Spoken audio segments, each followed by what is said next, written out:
আসসালামু আলাইকুম এভরিওয়ান, সবাই কেমন আছেন? শীতের বিকেলে 1 কাপ চা, তার সাথে চিকেন পাকোড়া সসে ডুবিয়ে খেতে দারুণ লাগে। তো আজকে রেডি করছি চিকেন পাকোড়া। চলেন একসাথে রেডি করে ফেলি।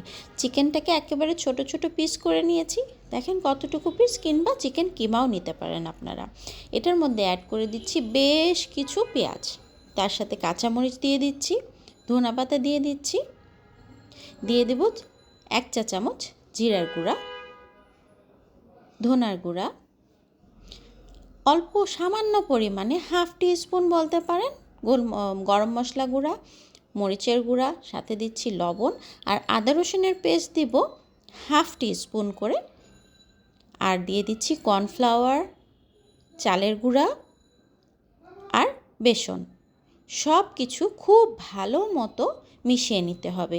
একটু সময় লাগবে মেশাতে, সহজেই মিশে যাবে না, একটু সময় নিয়ে খুব ভালো মতো মিশিয়ে নিতে হবে। যেহেতু আমি কাঁচা মাংস ব্যবহার করছি, খুব ভালো মতো মিশাতে হবে। দেখেন এরকম একটা স্টিকি ডো তৈরি করে নিয়েছি।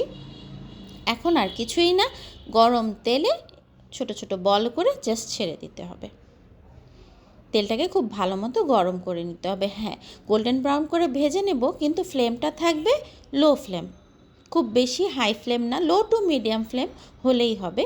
কারণ মাংসটা আমাদের কাঁচা, খুব সুন্দর মতো ভাজতে হবে। এই যে গোল্ডেন ব্রাউন করে ভেজে নিয়েছি, খুবই টেস্টি, ইয়ামি, ভিতরটা যথেষ্ট জুসি হয়েছে। ট্রাই করবেন এবং আমাকে কমেন্টে জানাবেন কেমন লাগলো। Thank you everyone.